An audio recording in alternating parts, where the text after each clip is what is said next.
So we've got another Q&A video today. So I throw it out there that I welcome anybody to send me an Instagram message or an email to ellie@posture-ellie.com. And if I think that the question is going to be applicable to a kind of wide range of people and that other people might be interested in it, I'm going to hop on here and film a sort of 5 to 10 minute video answering random questions about all sorts of different things. So feel free to get in touch. I won't necessarily respond to you, but hopefully when I answer your question via video, you will know that it is your question that has been answered. One of the ones that has come up, which I thought I would address as a kind of matter of priority because it's something that I get asked a lot about, is plantar fasciitis. So plantar fasciitis, your plantar fascia is the fascia at the very bottom of your feet, and plantar fasciitis basically means irritated plantar fascia. It doesn't tell you anything more than that. So we need to make sure, as with everything, that we do not symptom chase, because plantar fasciitis is a symptom of a problem. It's not a movement problem in itself. So why do people get plantar fasciitis?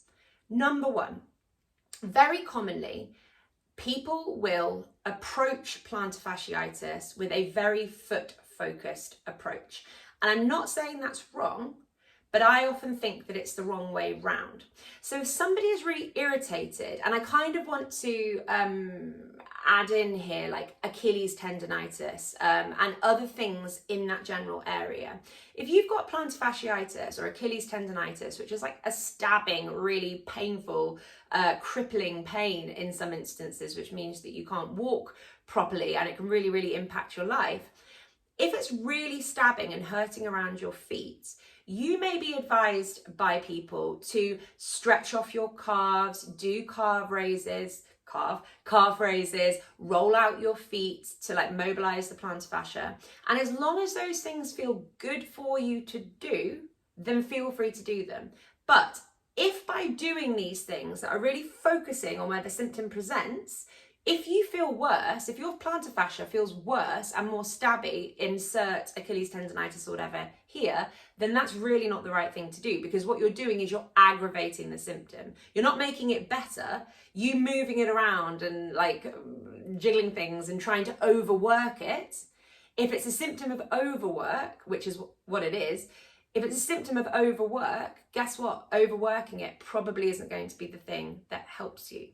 So the plantar fasciitis is the irritation and swelling of the plantar fascia at the bottom of the feet. But what is that plantar fascia connected to?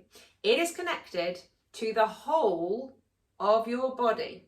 So just like with any body part in the human body, you do not have a nice little slice where the factory that makes your body says,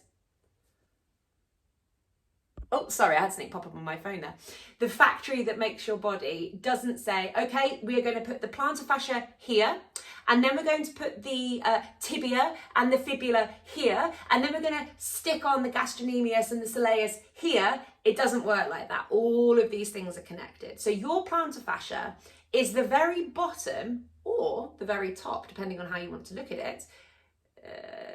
Maybe it's a bit too trippy if I get onto that, but I'll see how I go. I'll see how time goes. So your plantar fascia is the very, very start or end, depending on how you want to look at it, of a chain of fascia and muscles that run all the way through the backs of your legs, the backs of your hamstrings, backs of the pelvis, your spine, your shoulders, up to the jaw. Like everything in the body is connected. So just because your plantar fascia are tight and irritated and stabby, it doesn't mean that focusing on the plantar fascia is the answer to your problem, because you're not necessarily tackling the root cause. I have to caveat, there may be some people that wear such tight shoes that their feet can't move properly, and actually rolling out the bottoms of the feet and stuff like that will help.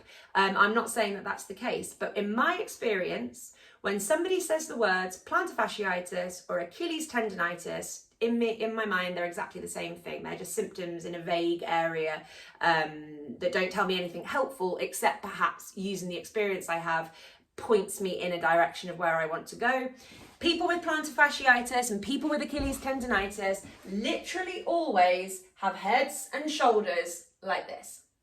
So we have this thoracic flexion, we have shoulder protraction, and we have a kind of head sticking out here, which, you know, people always call it like text neck and stuff like that. So people with plantar fasciitis and Achilles tendonitis nearly always have some element of this going on. And I'm not saying that it's going to be as severe as how I look now. It could just be a tiny bit on the spectrum. I am like this. I am sumpy in my shoulders and forward in my head. And what I find is that the biggest difference that my plantar fasciitis, Achilles tendonitis people can very quickly make, most of the time, not all of the time, is to, oh, I've splashed some water on my top, great, is to improve their thoracic position, their shoulder position, and their head position. Because when the head, shoulders are back over the pelvis, as the body is designed to do, and the pelvis is stacked over the ankles in the way that they are designed to be, then it takes the pressure of this posterior chain of muscles and fascia that run all the way under the feet. So we have this kind of